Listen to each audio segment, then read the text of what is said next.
દાદાનું ગીત મારે ગાવું છે. દાદાનું ગીત મારે ગાવું છે.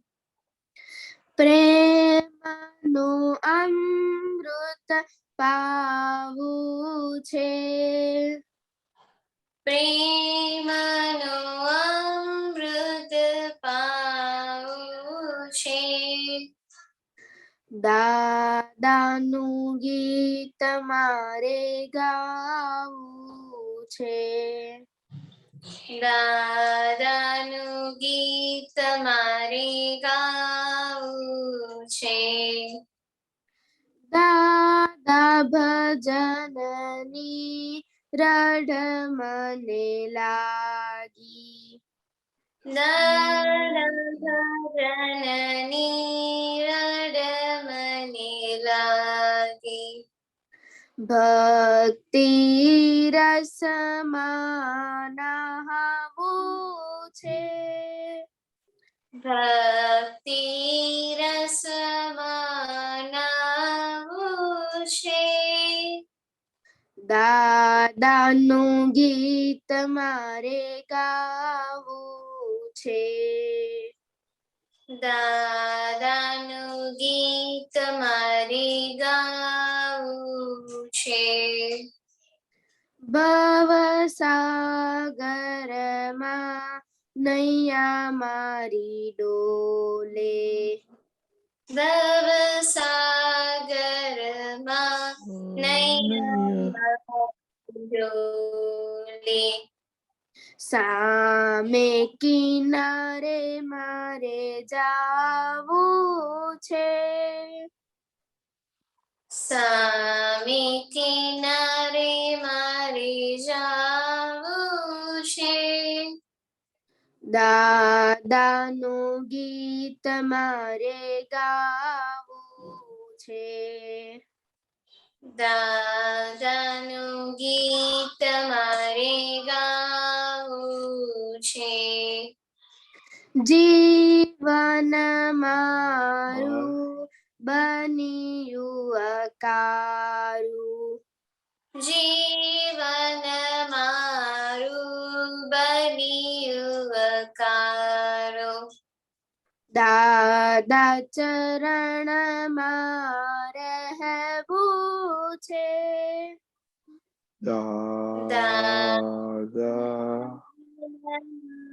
રહેવું છે. દાદાનું ગીત મારે ગાવું છે. દાદાનું ગીત મારે ગાવું છે. દાદા તમારી આજ્ઞામાં રહીને. દાદા તમારી આજ્ઞામાં રહીને. જ્ઞાનામૃત મારે પીવું છે. જ્ઞાનામૃત મારે પીવું છે. દાદાનું ગીત મારે ગાવું છે. દાદાનું ગીત મારે ગાવું છે. દાદા વિતરાગીની દીક્ષા પામી. દાદા વિતરાગીની દીક્ષા પામી.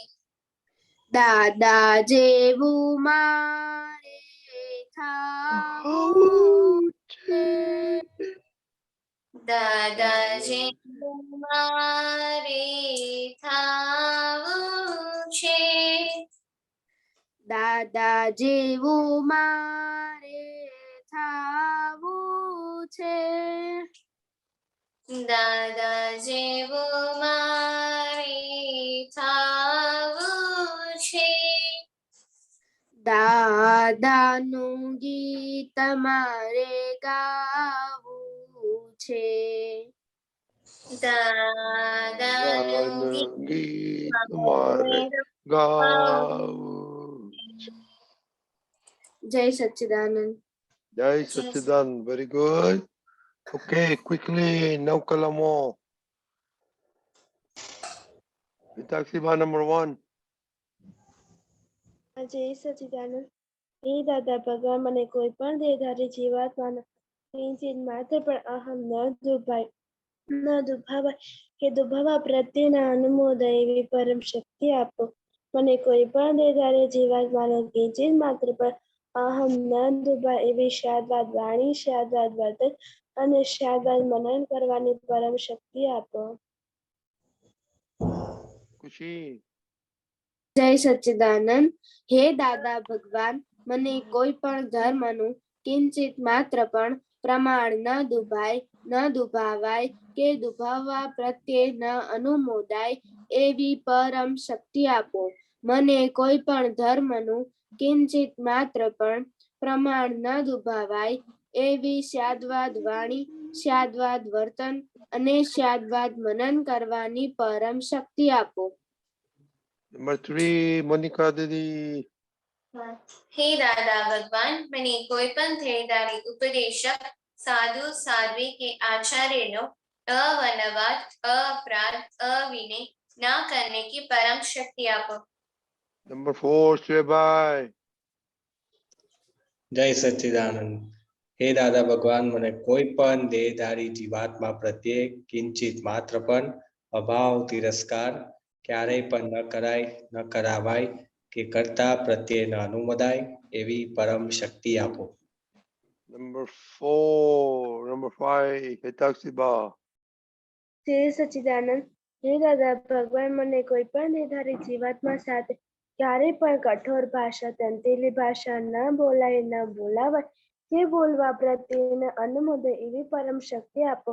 કોઈ કઠોર ભાષા, તંતેલી ભાષા બોલે તો મને મૃદુ રુજુ ભાષા બોલવાની પરમ શક્તિ આપો. Kushi, number 6. જય સચ્ચિદાનંદ. હે દાદા ભગવાન, મને કોઈ પણ દેહધારી જીવાત્મા પ્રત્યે સ્ત્રી, પુરુષ, અગર નપુંસક ગમે તે લિંગધારી હોય તો તેના સંબંધી કિંચિત માત્ર પણ વિષય વિકાર સંબંધી દોષો, ઈચ્છાઓ, ચેષ્ટાઓ કે વિચાર સંબંધી દોષો ન કરાય, ન કરાવાય કે કરતા પ્રત્યે ન અનુમોદાય એવી પરમ શક્તિ આપો. મને નિરંતર નિર્વિકાર રહેવાની પરમ શક્તિ આપો. Navnidi Didi, 7. હે દાદા ભગવાન, મને કોઈ પણ રસમાં લુપ્તપણું ન કરાય એવી શક્તિ આપો. સમરસે ખોરાક લેવાય એવી પરમ શક્તિ આપો. Markana. જય સચ્ચિદાનંદ. હે દાદા ભગવાન, મને કોઈ પણ દેહધારી જીવાત્મા પ્રત્યે પ્રત્યક્ષ અગર પરોક્ષ, જીવંત અગર મૃત્યુ પામેલાનો કોઈ નો કિંચિત માત્ર પણ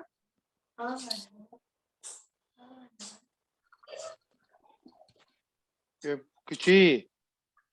જય સચ્ચિદાનંદ.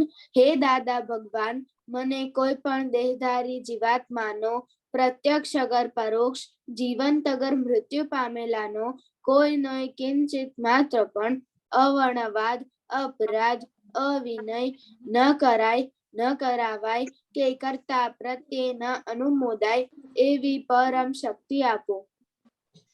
Yes. હા, જય સચ્ચિદાનંદ. હે દાદા ભગવાન, મને કોઈ પણ હે દાદા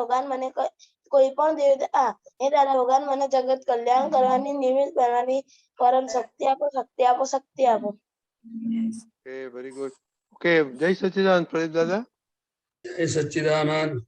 આપણે ત્રિમંત્ર બોલાવીએ, બાળકો ફોલો કરેંગે. ઓકે. નમો વિતરાગાય, નમો વિતરાગાય, નમો અરિહંતાણમ, નમો અરિહંતાણમ, નમો સિદ્ધાણમ, નમો નમો સિદ્ધાણમ, નમો આયરિયાણમ, નમો નમો આયરિયાણમ, नमो वज्रायाणम नमो नमो वज्रायाणम नमो लोए सव साहुणम नमो नमो लोए सव साहुणम ऐसो पंचन मुक्कारो ऐसो पंचनमुक्कारो सवपावपणासनो सवपावपणासनो मंगलाणं च सव्वेशीं मंगलाणं सवेसिं परमं हवै मंगलम् परमं हवै मंगलम्। ओम नमो भगवते वासुदेवाय ओम नमो भगवते वासुदेवाय। ओम नमः शिवाय। ओम नमः शिवाय। जय सच्चिदानंद। जय जय सच्चिदानंद। जय सच्चिदानंद। ओके दरअसल कितना दिन से आए आपको प्रेयर आता है? डेली प्रेयर हाँ बोलिए। हाँ जय सच्चिदानंद। हे दादा भगवान, आप मुझे ऐसी शक्ति प्रदान करें कि मैं अपने हे दादा भगवान, आप मुझे ऐसी शक्ति प्रदान करें कि मैं अपने हेल्थ को कभी भी कॉम्प्रोमाइज ना करूं, ताकि मेरा शरीर रूपी साधन मुझे मेरे ध्येय को यानी कि पढ़ाई में और सत्संग में हमेशा सहायक बने। मैं पढ़ाई में बिल्कुल सिंसियर रहूंगा। मैं बुरी सोबत से और कुसंग से हमेशा दूर रहूंगा, और कुछ भी हो मेरा सत्संग कभी भी ना छूटे, ऐसी परम कृपा करना। प्राप्त मन वचन काया का योग और अपनी आत्मा का उपयोग केवल परोपकार यानी कि जीव मात्र की सेवा में ही करूं, जो सबसे बड़ा मानव धर्म है। मैं हमेशा अपने साथ के और अन्य सभी लोगों के साथ के जीवन व्यवहार में मोरल, सिंसियर और प्योर बना रहूंगा, ताकि मैं बराबर दादा भगवान के जैसे परम उत्कृष्ट व्यक्तित्व का मानवी बन पाऊं। हे दादा भगवान, मैं आगे अपने माता पिता की हर बात सुनने का संकल्प लेता हूँ और उन्हें कभी भी अहंकार से जवाब नहीं दूंगा। कृपया इस संबंध में मुझे अनंत आंतरिक शक्ति प्रदान करें। जय सच्चिदानंद। जय सच्चिदानंद। तीर्थ के नवनीत दीदी। जय सच्चिदानंद। हे दादा भगवान, मुझे पढ़ाई में समझने में जो बाधा या अंतराय आते हैं, जो ऑब्स्ट्रक्शंस आते हैं, उन सभी को तोड़ने का मैं दृढ़ निश्चय करती हूँ। आप ऐसी कृपा करें कि मेरे दर्शन ऊपर के आवरण टूट जाएं और मेरी पढ़ाई सही ढंग से हो। ऐसी परम शक्ति आप हमें दें। जय सच्चिदानंद। देव। हे दादा भगवान, हे दादा भगवान। हम हैं आपके बच्चे, हम हैं आपके बच्चे, दिल के हैं सच्चे, दिल के के सच्चे, सच्चे, फिर भी है कच्चे, फिर भी है कच्चे। काम करेंगे अच्छे अच्छे, काम करेंगे अच्छे अच्छे। जय सच्चिदानंद। ओके मोनिका गुजराती। जय सच्चिदानंद। हे શુદ્ધાત્મા દાદા ભગવાન, તમે જુદા છો, મોનિકા જુદી છે. હે શુદ્ધાત્મા દાદા ભગવાન, તમે રિયલ છો, મોનિકા રિલેટિવ છે. હે શુદ્ધાત્મા દાદા ભગવાન, તમે પરમાનન્ટ છો, મોનિકા ટેમ્પરરી છે. જય સચ્ચિદાનંદ. दक्ष। हाँ, हे दादा भगवान, आप हे दादा भगवान, आप जुदा हो, आप हे दादा भगवान, आप अलग हो, दक्ष अलग है। हे दादा भगवान, आप परमानेंट हो, दक्ष टेम्पररी है। हे दादा भगवान, आप रियल हो, दक्ष रिलेटिव है। नवनीत दीदी। जय सच्चिदानंद। नवनीत दीदी। हे दादा, हे शुद्धात्मा दादा भगवान, आप अलग हैं, नवनिधि अलग है। हे शुद्धात्मा दादा भगवान, आप रियल हैं, नवनिधि रिलेटिव है। हे शुद्धात्मा दादा भगवान, आप परमानेंट है, नवनिधि टेम्पररी है। Very good. ओके बच्चे लोग देखो, अभी से एवरीडे रिपोर्ट लिखने का है। ओके ओके, नेक्स्ट मंडे से हम तीनों गोल को चेक करेंगे। अब क्विकली, आज असीम जय जयकार किसने किया था? किसने नहीं किया था? नहीं किया था, हाथ ऊंचा करो। दरअसल, तीर, तकसीबा, क्यों, क्या हो गया था? सत्साधन की थी तकसीबा? मेरी नमस्कार विधि और कीर्तन भक्ति बाकी है। मैं कीर्तन भक्ति रात को करती हूँ, आज रात को कर लूंगी। और योगा, सुपर ब्रेन योगा किसने नहीं किया? सब खुशी, दरअसल किया था? हाँ फिर हाँ ओके, वेरी गुड। ओ नवनीति, क्यों?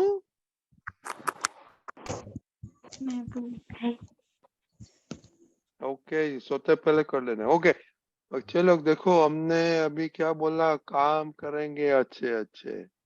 ओके, तो आज अपना स्पेशल गेस्ट आए हैं, श्रेय भाई। उन्होंने, उसको मालूम है क्या किया? ओ खुशी, हाँ, श्रेय भाई ने क्या किया? उन्होंने नाटक किया था बड़ौदा में दादा की जन्म जयंती में। ओके, हिताक्षी बा, उन्होंने नाटक तो किया था बड़ौदा जन्म जयंती में, और उन्होंने नाटक की स्क्रिप्ट भी लिखी थी। हाँ वेरी गुड। और दूसरा तीर, आप नाटक देखा था तीर? हाँ ओके, कैसा लगा तीर? खुशी बहन? हाँ, उन्होंने जो कविता जैसा कुछ बोला था ना, तो उन्होंने ही बनाया है। क्या मालूम है उनको क्या बोला था उन्होंने? क्या भूल गया? याद तो नहीं है, पर बोला था। वो कह रहे थे कि ये मैंने बनाया है। तो अच्छा नहीं होगा, इसलिए याद नहीं हो ना? नहीं, अच्छा था। आपका अच्छा था कि उन लोग का, उसका अच्छा था? दोनों का अच्छा था। ओ क्या बात है। ओके चलो, तो अभी हम शेर भाई के सुनेंगे उसका एक्सपीरियंस, कि आज कैसा रहा ओवरऑल ड्रामा में और ओवरऑल जन्म जयंती में। ओके प्रदीप दादा? ओके। ओके शेर भाई? जय सच्चिदानंद सभी को। सो जय सच्चिदानंद। जय सच्चिदानंद। फर्स्ट ऑफ ऑल तो ये मेरे लिए तो पहला एक्सपीरियंस था ड्रामा में पार्ट लेने का, बिकॉज आज से पहले मैं कभी भी स्टेज पे गया ही नहीं हूँ। मेरी 30 साल की उम्र हो गई, लेकिन कभी भी मैंने ना स्कूल या कॉलेज में कभी कोई पार्टिसिपेट किया था। तो that this is the first time I went on the stage. और शुरू में तो बहुत ही मतलब घबराहट भी हो रही थी, थोड़ा सा नर्वस भी था, क्योंकि पहली बार एक्सपीरियंस कर रहा था। लेकिन एक बात बहुत अच्छी लग रही थी कि सामने जो थे वो महात्मा ही थे, मतलब हमारे अपने लोग हैं। तो अगर कुछ गलती भी हो जाएगी तो कोई कुछ आपको बोलने वाला नहीं है। खुले दिल के महात्मा ही है, तो सब अच्छे, बहुत ही अच्छे हैं, तो आपको माफी कर देंगे। तो एक पॉजिटिव बात बहुत ही अच्छी थी शुरू से ही, कि परफॉर्म करने में इतनी मुश्किल नहीं आएगी जितना हम सोचते हैं। तो ये एक शुरू से ही डर निकल गया था, और पुलिन आनंद जी ने बहुत हेल्प किया था उसमें मुझे। उन्होंने मुझे कहा था कि, मतलब मैंने उनसे कहा था कि मैं स्क्रिप्ट तो आपको लिख के दे दूंगा, उसमें कोई मुश्किल बात नहीं है, लेकिन जहाँ तक परफॉर्मेंस की बात है, मतलब एक्टिंग की बात है, तो आई वाज, आवाज आ रही है मेरी? हाँ आ रही, हाँ बोलो। हाँ ओके। तो जहाँ तक एक्टिंग की बात है, तो मैं उतना कंफर्टेबल नहीं हूँ उसको करने में। तो उन्होंने मुझे कहा कि देखो घबराओ मत, मैं सिखा दूंगा तुम्हें, क्योंकि कोई ऐसी बात नहीं है एक्टिंग करना। तो फिर बात एक्टिंग भी किया जाके।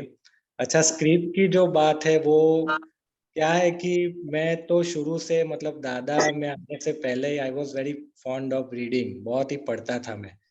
और मैंने बहुत सारे मूवीज भी देखे, मैंने जैसे एक एक्सपीरियंस में भी कहा था। तो इट्स लाइक क्लासिकल जो होते हैं ना, पैरेलल सिनेमास जो बोलते हैं, अब टिपिकल बॉलीवुड फिल्म्स, तो वो बहुत ही बचपन से ही देखता था।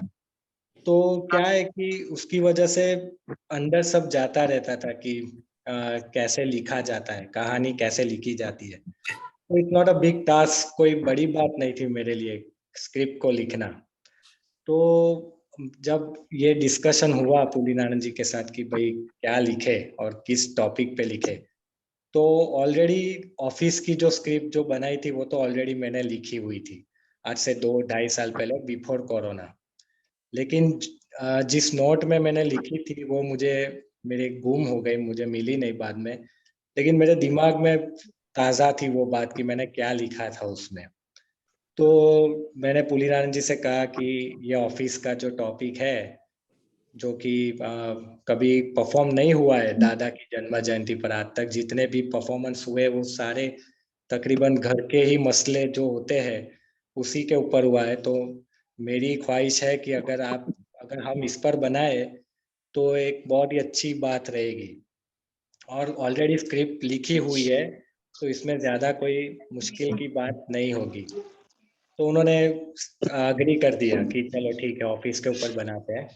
तो फिर एक दिन के अंदर, हालांकि मुझे याद था तो मैंने फिर से लिख दिया सारा सब कुछ एक ही दिन के अंदर।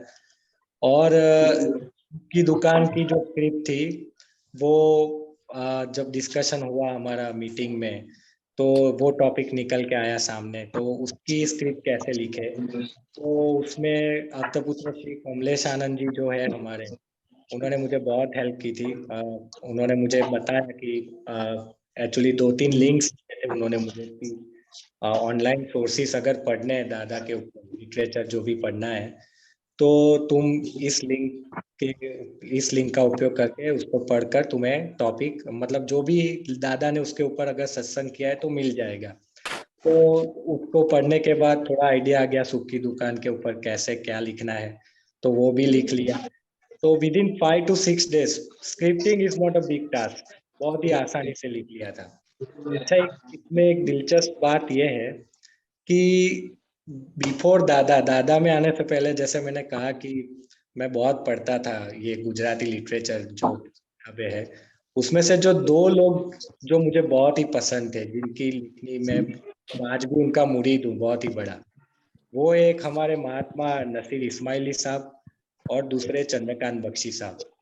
वो दोनों ही दादाजी, नसीर साहब तो खैर महात्मा ही थे, और चंद्रकांत बख्शी साहब वो है जिन्होंने दादाजी का इंटरव्यू किया था, वन एंड ओनली इंटरव्यू जो हुआ था 1983 में। तो ये शायद इत्तेफाक की बात रही कि बिफोर दादा जो मैं जिन लोगों से परिचय में रहा वो भी कहीं ना कहीं दादा से ही जुड़े हुए थे। तो नसीर साहब की जो लिखनी है, जो वो जिस तरह से लिखते थे, अगर आपको मौका मिले तो गुजरात समाचार में उनके संवेदनाना सूर नाम की एक आर्टिकल आता है, आप पढ़ सकते हो उसको, अभी आता है कि नहीं मुझे मालूम नहीं है। तो वो मुझे बहुत ही हेल्प करता था, बहुत ही अच्छा लगता था मुझे उनकी जो जिस तरह से वो सजाते थे कहानी को पूरा।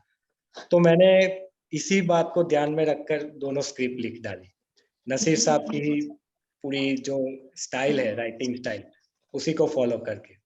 और एक बात मुझे बहुत ही मतलब ये पहले से मालूम थी कि जब कहानी अगर अच्छी लिखी हुई है तो फिर आर्टिस्ट के लिए परफॉर्म करना बहुत ही आसान रहता है।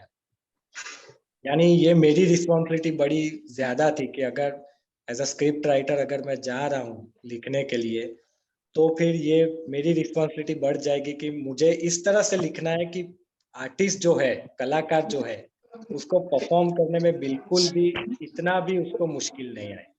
तो दादाजी को फिर प्रार्थना की, दादाजी की कृपा भी है, बहुत ही है कृपा, तो उसकी तो कोई बात नहीं। लेकिन जो भी स्क्रिप्ट लिखी गई बहुत ही अच्छी तरीके से लिखी गई।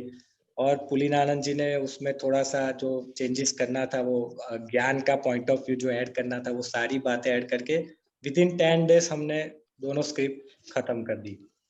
अच्छा, जब एक्टिंग की बात आई तो फिर जैसे मैंने कहा कि मैं तो बड़ा शाय किस्म का आदमी और मैंने आज तक कभी स्टेज पे मैं गया नहीं था।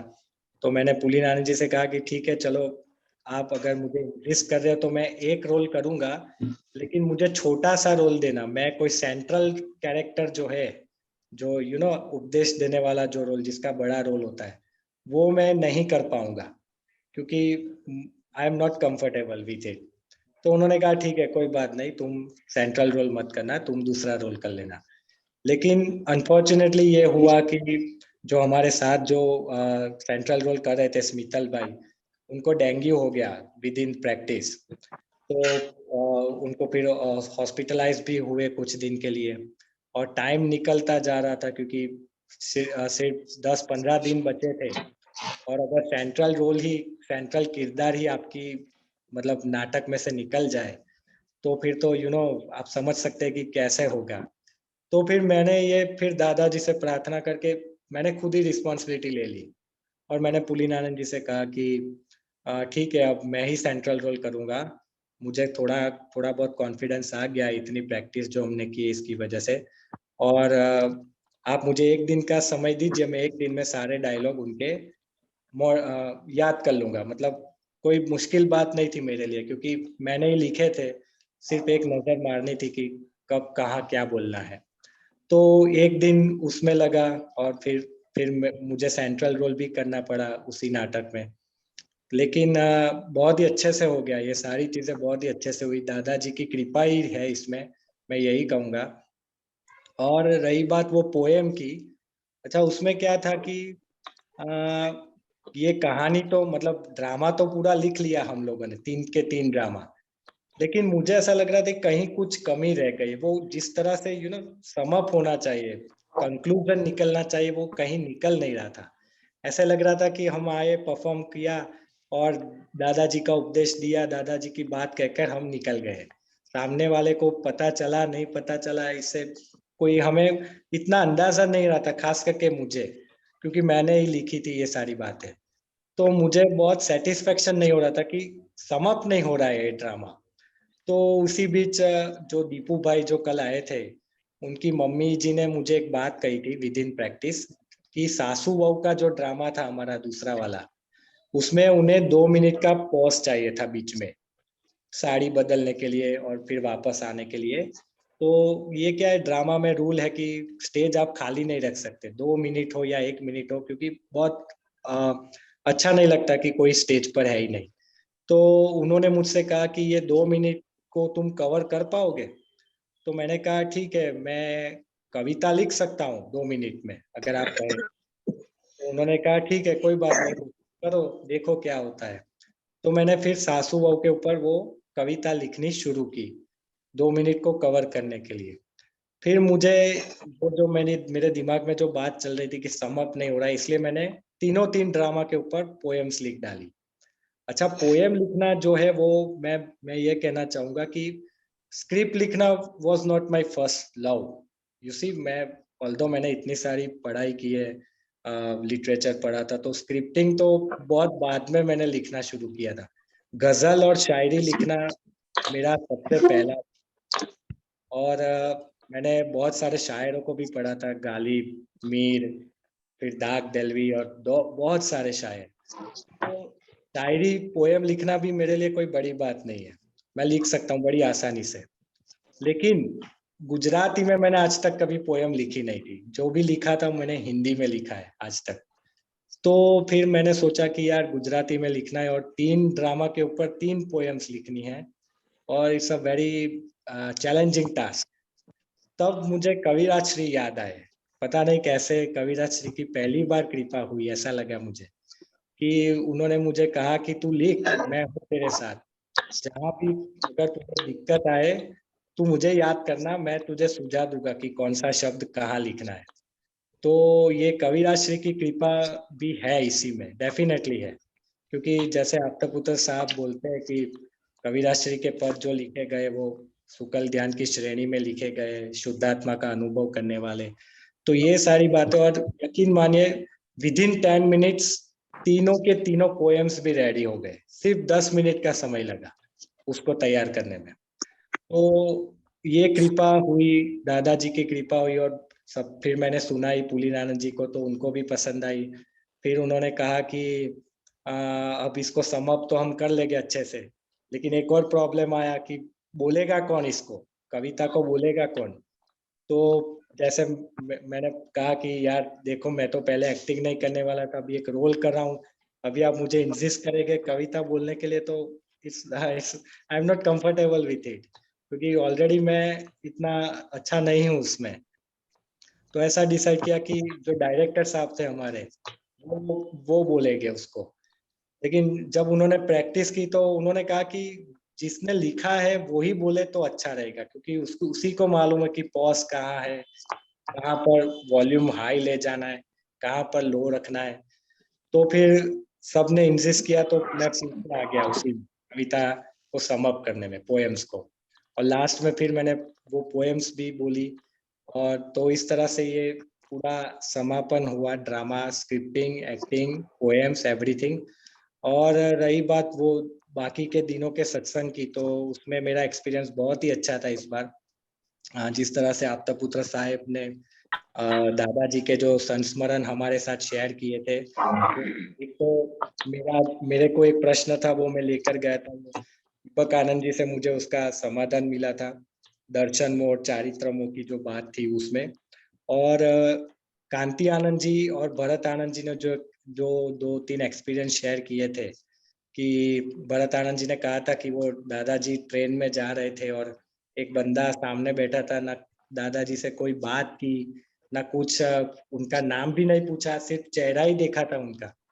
लेकिन फिर 40 साल बाद उन्होंने तस्वीर देखी दादा की और कहा आपता पुत्र साहब को कि ये काका तो रोज मेरे सपने में आते हैं। यानी इससे हमें पता चलता है कि दादाजी क्यों कहते थे कि जिसने मेरी पीठ भी देख ली, जिसने मेरे जोड़े भी देख लिए, बूट भी देख लिए, का भी कल्याण हो जाएगा।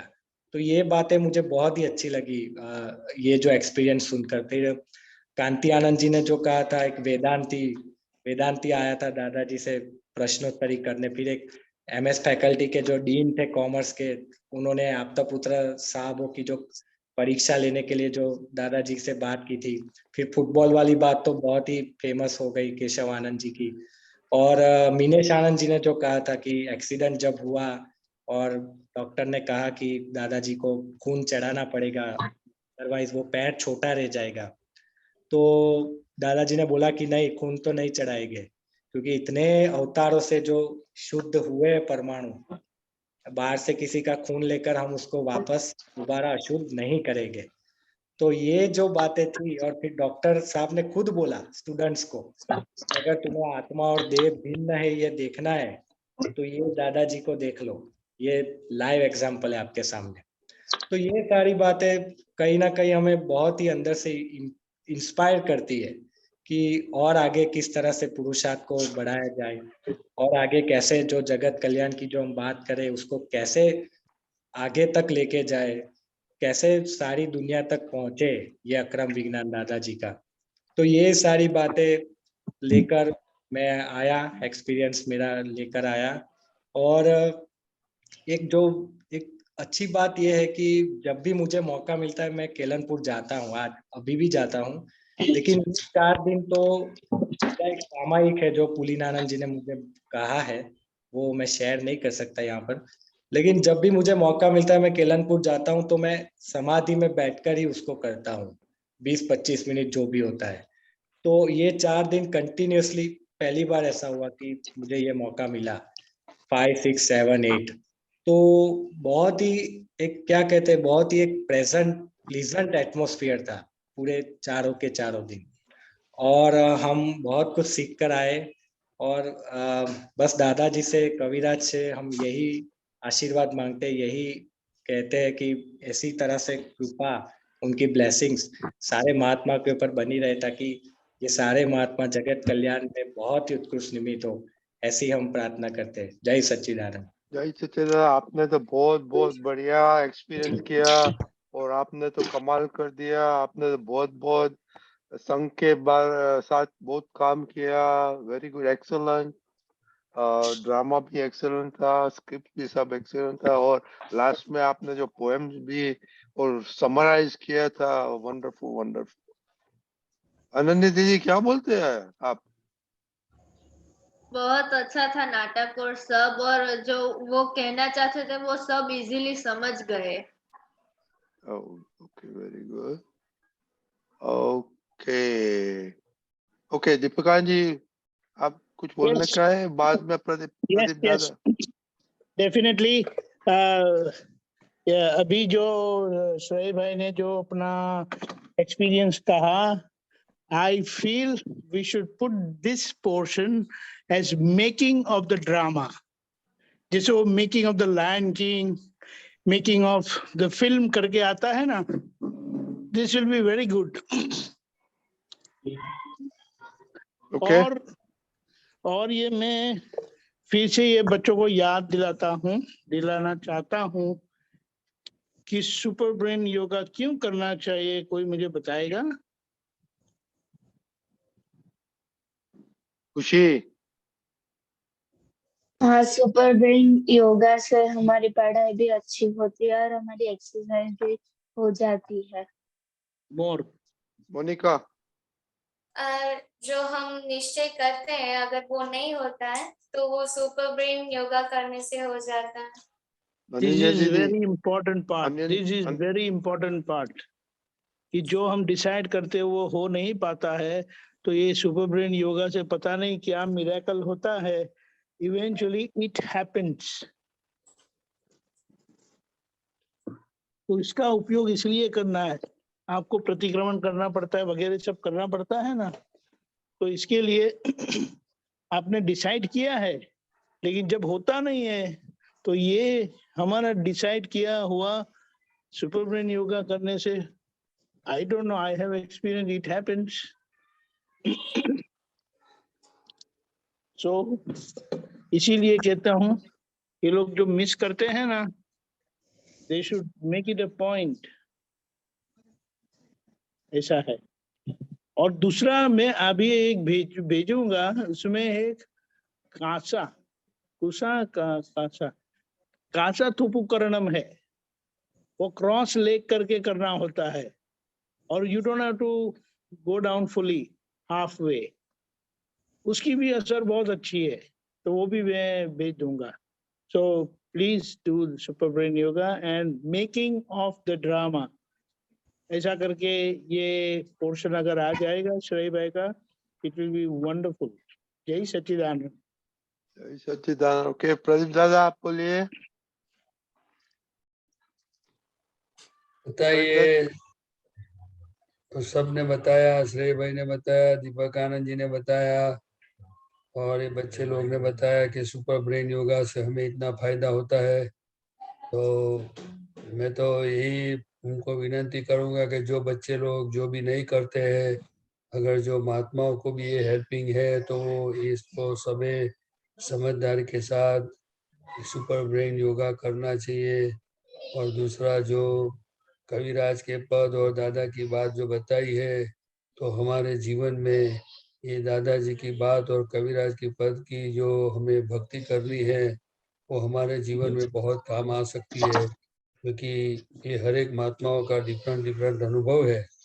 क्योंकि जैसे कॉज एंड इफेक्ट का साइंस है, इसी तरह हमारी जैसी पढ़ाई होगी, जैसा हम जिस वातावरण में रहेंगे, जिस समझदारी के साथ हम जिएंगे, तो हमें ही ये सब का फायदा मिलने वाला है।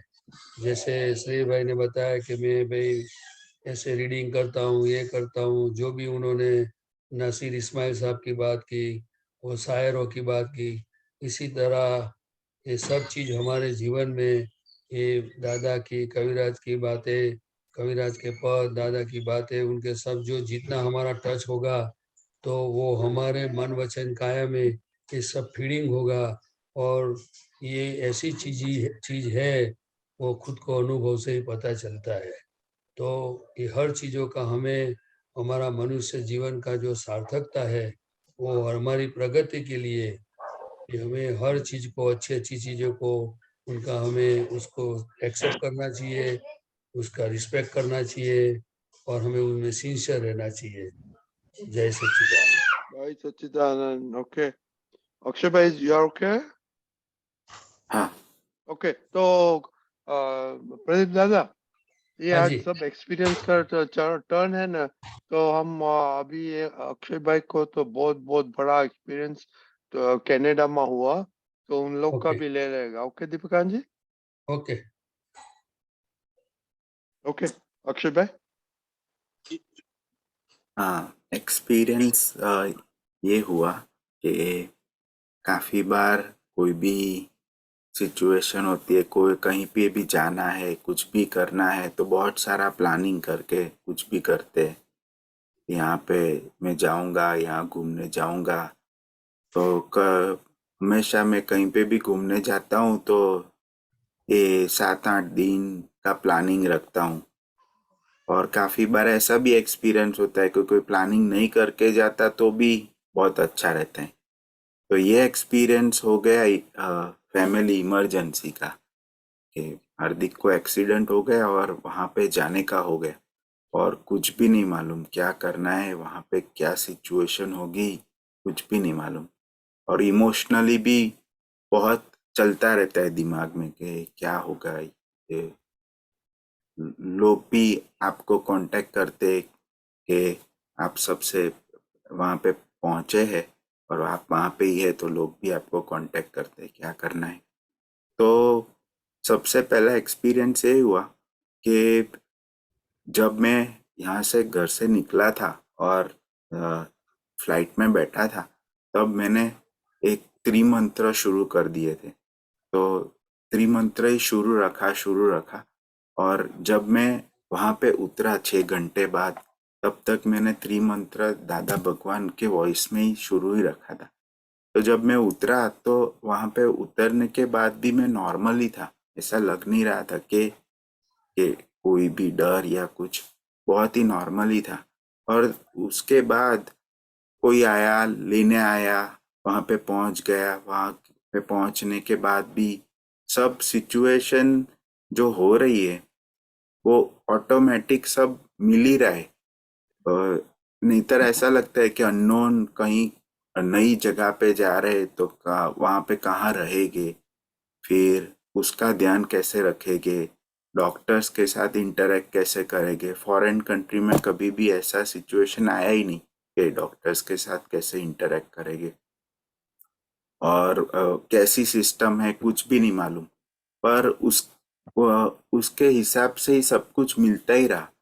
तो एक अच्छा एक्सपीरियंस रहा रहने का सबसे पहला, क्योंकि जब पहुंच तो गए, बैग लेके हम पहुंच तो गए, अब क्या करना है, कहाँ पे रहेंगे, कुछ भी नहीं मालूम। पहले तो ऐसा ही था दिमाग में कि वहाँ के जो भी रूम होता है ना, उसमें उसको रखते वहां पे ही पड़े रहेंगे, 24 घंटे वहां पे ही पड़े रहे। पहले तो ऐसा ही था दिमाग में। फिर आसपास जो भी लोग मिलने आए थे उसके साथ पास के रिलेटिव और उन लोगों ने भी समझाया कि आप ऐसा मत सोचो, आप ऐसा सोचो कि आप भी कैसे ये सिचुएशन में हेल्पफुल हो सकोगे, आप रेस्ट करोगे तो ही हेल्पफुल हो सकोगे। तो फिर थोड़ा ऐसा लगा कि नहीं, बात तो सही है, उनकी बात सही है। और योगा ना योग ऐसा हुआ कि उसके हॉस्पिटल के बाजू में ही रहने की एक जगह है, वहां वो मिल गया, वो रहने का हो गया। फिर मेरा खाने का, तो खाने का भी उसके हिसाब से हो ही गया। अब आई डॉक्टर की बात और हार्दिक का ध्यान रखने की बात। तो काफी बार ऐसा होता है कि दिमाग अपना चलता है कि भाई ये बराबर नहीं कर रहे, वो बराबर नहीं कर रहे, डॉक्टर्स ने ये बराबर नहीं किया। नर्स भी यहाँ पे सिस्टम ऐसी होती है कि एक नर्स नहीं होता जो हमेशा पेशेंट के साथ रहता है। हर 12 घंटे पे बेड साइड नर्स चेंज होता है। तो ऐसा लगता है कि ये हर बार कोई नया ही बंदा आ रहा है जो उसको समझा रहा है। तो 2-3 दिन तो काफी चला दिमाग में कि ये है वो है। तो फिर तीसरे चौथे दिन मेडिकली सब कुछ सोचना ही बंद कर दिया कि मेडिकली कुछ भी ज्यादा विगत जानना ही नहीं, क्योंकि आपके कंट्रोल में है ही नहीं, आप कुछ कर ही नहीं सकते। ये सिस्टम के अंदर कंट्रोल में। पर हम क्या कर सकते हैं? तो आप्तपुत्र निशितानंद जी से बात हुई। उन्होंने बताया कि देखो अक्षय, हमने ये प्रयोग पहले किया है, आप त्रिमंत्र का प्रयोग कीजिए और नवकार हीलिंग आप कीजिए। तो डे 3 से चालू कर दिया। वहां पे बैठ के बस नवकार हीलिंग दादा भगवान, और उसके बाद दादा भगवान ना असीम जय जयकार हो, वो बॉडी को कांटेक्ट करके टच करके शुरू ही कर दिया। फिर इतना अच्छा रहा कि अब मालूम पड़ रहा था, क्योंकि टच करते किसी को भी तो आपको मालूम पड़ता है कि बॉडी कैसा रिएक्ट कर रहा है। बॉडी हार्ड है, सॉफ्ट है, और थोड़ा एक्यूप्रेशर भी मुझे मालूम था। तो एक्यूप्रेशर के पॉइंट्स पे भी मुझे मालूम पड़ रहा था कि उसके पॉइंट्स कैसे आ रहे, स्पेशली ब्रेन रिलेटेड।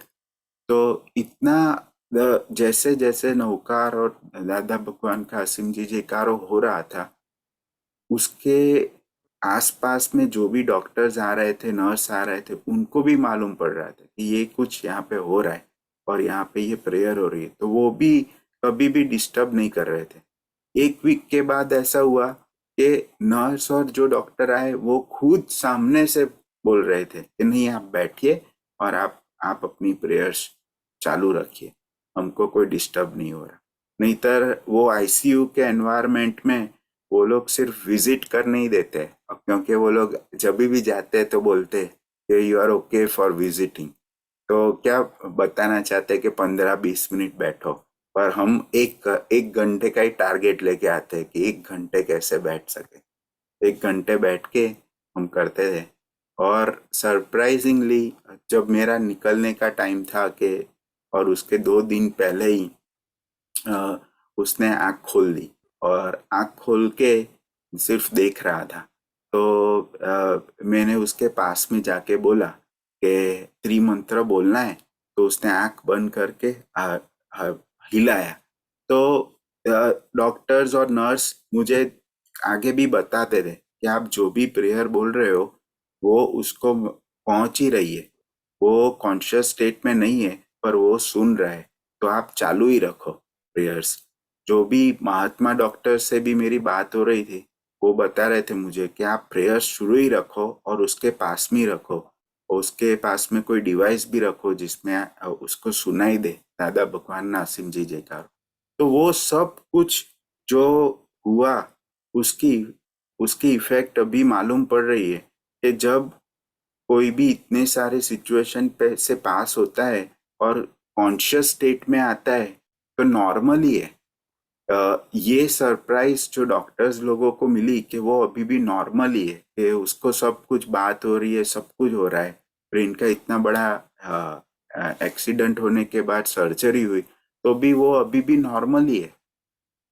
और उसके ऊपर भी फैमिली मेंबर है या फिर मेरी सिचुएशन नॉर्मल ही है, क्योंकि वो एक बहुत बड़ा शॉक और उसके बाद कि क्या होगा, कैसे होगा, ये करेंगे वे करेंगे, लॉयर रखो कि नहीं रखो।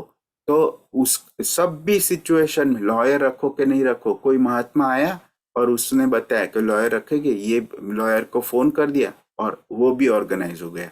तो जो भी हो रहा है वो अपने आप हो ही रहा था, पर उसके अंदर डे 3 और 4 पे ऐसा मालूम पड़ा, बस देखना ही था कि क्या क्या हो रहा है। बस ये एक एक्सपीरियंस रहा है इस पूरे एक्सपीरियंस में कि जो भी हो रहा है बस मुझे उसको देखना ही है। पर डखो हो गया ना, वहां पे प्रॉब्लम हो गया। अब काफी सारी सिचुएशन में डखा हो ही रहा था मेरा, और वो डखा पे भी कैसे आगे खींच के जाना है, फिर खींच जाता हूँ और फिर आगे 2-3 घंटे बिगड़ गए, 2-3 घंटे तक उसमें ही रहा। तो उसमें मालूम पड़ रहा था कि ये डखा हुआ और उसके लिए मैं 2-3 घंटे यहाँ पे चला गया, नहीं तो मैंने डखा ही नहीं किया होता तो ये प्रॉब्लम ही नहीं आता।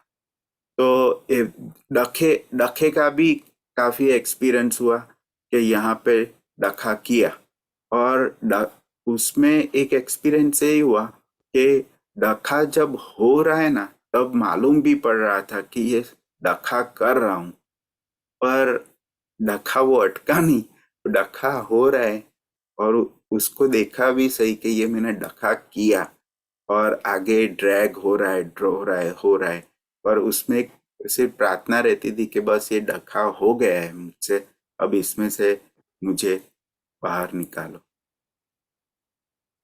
वंडरफुल एक्सपीरियंस अक्षर भाई, और आपने तो बड़ा एक्सपेरिमेंट किया और रिजल्ट कितना अच्छा आया। तो प्रदीप दादा आप बोलिए, थोड़ी बातें करो एक्सपीरियंस अक्षय का।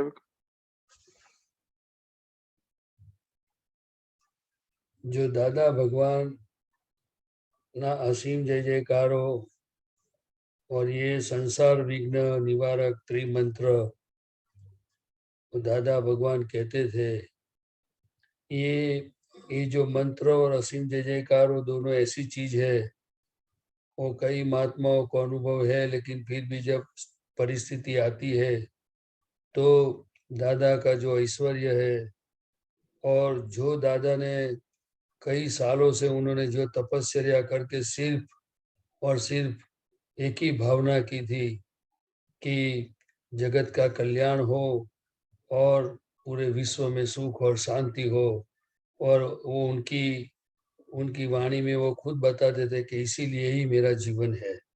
तो आज ये दादा भगवान ना असीम जय जयकारो पूरे विश्व में हर महात्माओं को अनुभव हो रहा है। और अगर मैं तो ऐसा ही मानता हूँ, सोचता हूँ कि जब ये पूरा समय तो आज बहुत कठिन है, समस्याएं छोटी मोटी आती रहती है, लेकिन ये दादा भगवान असीम जयकारो ये स्वरूप की कीर्तन भक्ति है। और ये जो दादा भगवान त्रिमंत्र है वो दादा भगवान ने बताया कि सर्टिफाइड त्रिमंत्र है। जो जितना उनकी आराधना करेंगे तो हमारा व्यवहार और मोक्ष मार्ग में बहुत हेल्पिंग चीज है। तो बहुत हृदय से जितना हो सके इतनी आराधना करने जैसी है।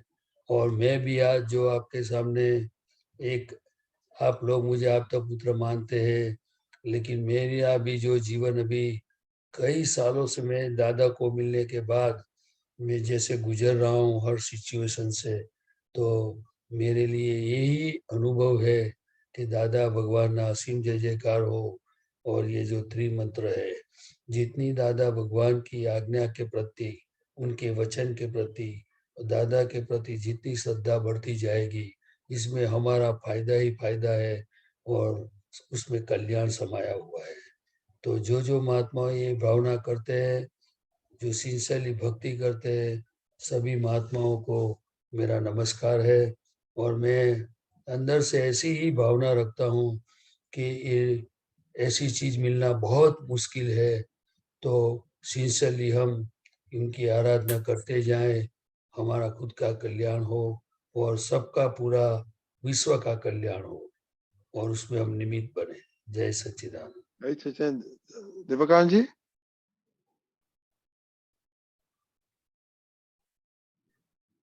ये सज्जन कवि कविराज का बहुत अच्छा एक पद है, मैं 1 मिनट रखता हूँ।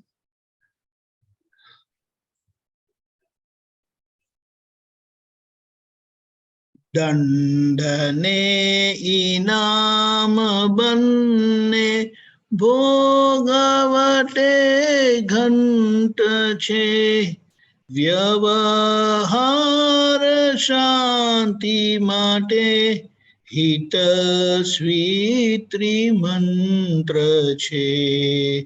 रहस्य भरेली समस्या जगत छे। जय सच्चिदानंद। तो ये दादा भगवान ने खुद बताया है और कविराज के पद में इस तरह से आया है। उसी तरह से कीर्तन भक्ति का भी एक पद है, अभी मुझे बिल्कुल स्पष्ट याद नहीं आ रहा है। तो ये जो दो बताई बात है कि समस्या तो आएगी, लेकिन दादा ने ज्ञान देकर उस व्यवहार की समस्या का भी समाधान दिया है और अक्सर दवाएं दी है कि जिसका ठोस परिणाम और फल हमें मिले। त्रिमंत्र और असीम जय जयकार। जय सच्चिदानंद। जय सचिदानंद। अक्षय भाई थैंक यू, जय भाई थैंक यू। अभी हम ये एक्सपीरियंस शेयर किया। दूसरा महात्मा को सबको विनंती है कि आप भी जो एक्सपीरियंस है जन्म जयंती का प्लीज शेयर करिए। और ओके, अभी हम पद सुनेंगे।